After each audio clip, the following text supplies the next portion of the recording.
Hello, everyone. This is Zayami Eccles Irwin from FilmFestivalCircuit.com and the Assistant Director of the Portland Comedy Film Festival. We are gearing up for our Spring 2023 session, which is going to be on May 21st at the beautiful historic Clinton Street Theater.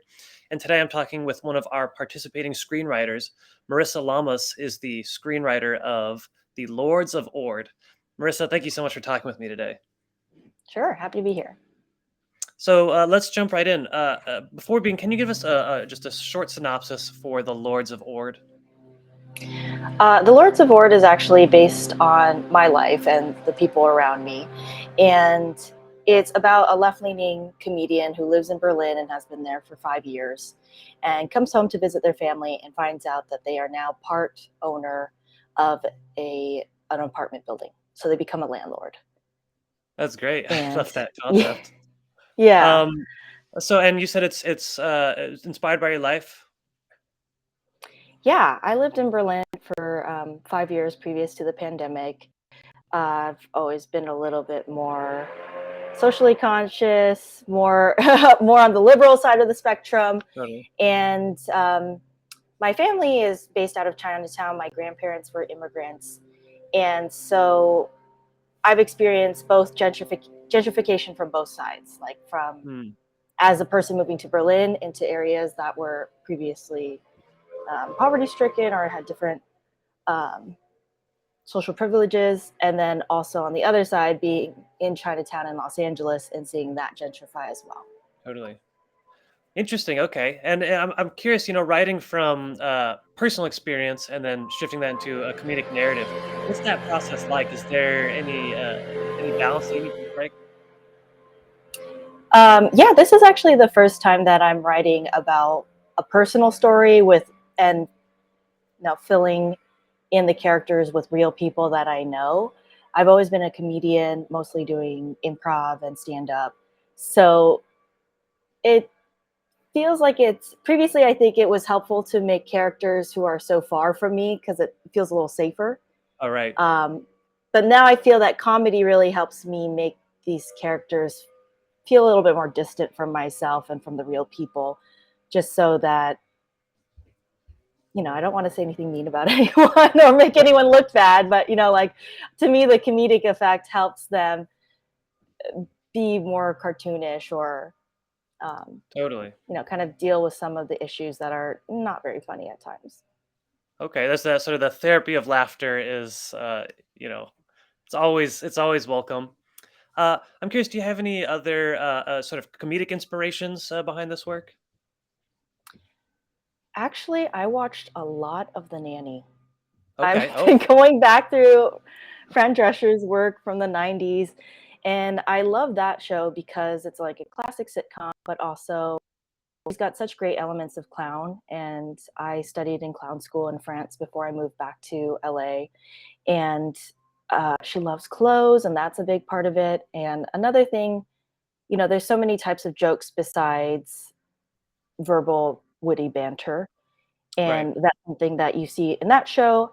And then that I learned a lot more about being in Europe because I was often performing for audiences that didn't have the same native language. Right.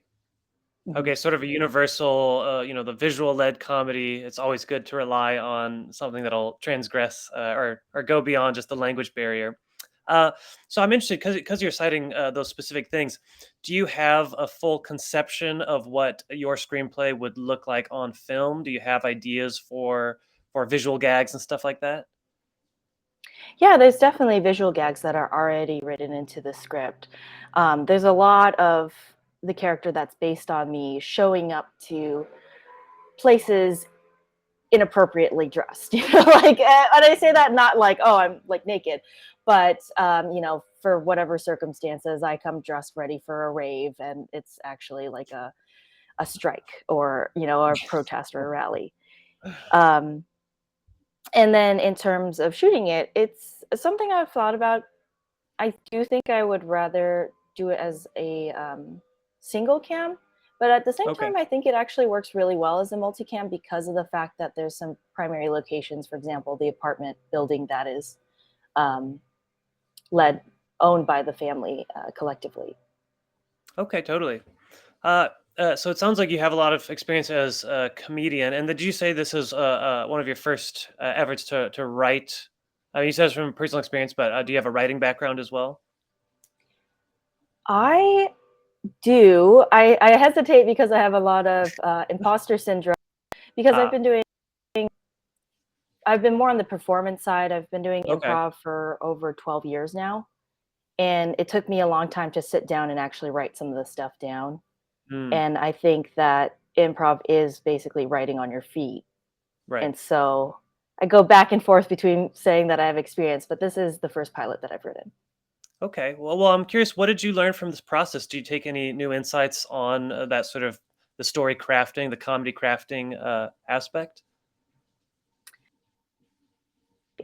I I did already know a lot from the comedy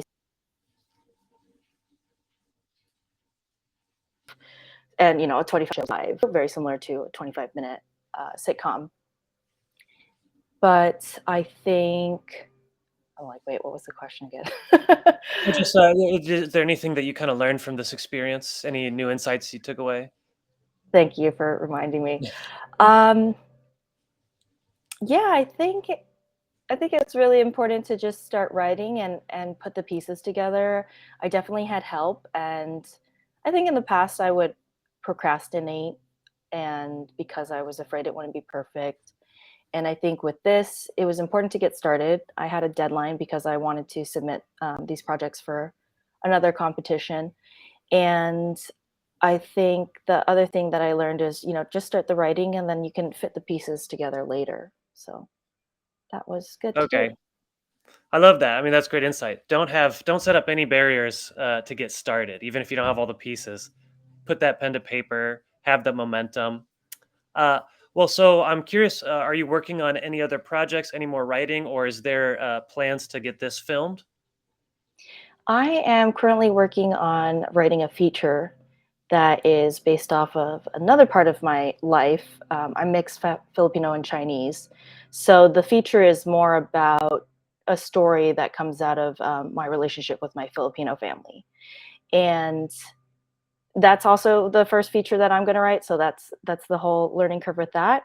In terms of getting this filmed, I think I would more likely film a proof of concept as a shorter version of the pilot.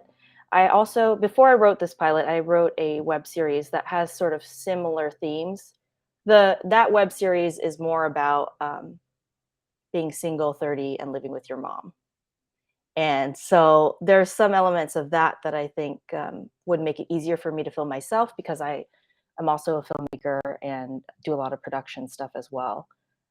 So I would do that first, but I think that that would serve as a good proof of concept for Lords of Ord. Totally. Well, it seems like you have a lot of irons in the fire and a lot of good momentum with your coming projects. Is there anything else you'd like to add about the Lords of Ord? Um, I think the exciting thing about this project for me is that while it is about a Chinese family in Los Angeles, I'm first very excited to see more diversity on screen, but also to see that people are recognizing that some of these themes are universal, and Okay. whether or not I even mentioned the word Chinatown. I think the idea of working together with six of your cousins to operate a business of sorts, is something a lot of people can understand.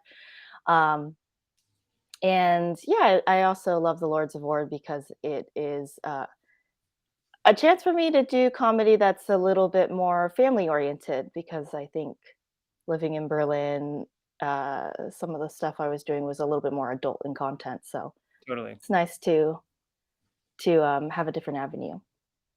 Absolutely. Well, Marissa, thank you so much for talking with me.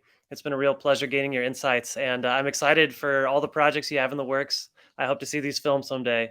And yeah, thank you so Thanks. much. Sure, Take thank you, care. and I'm excited to see you in Portland. Absolutely. Looking forward to it. All right. See you then. Take care. Bye-bye.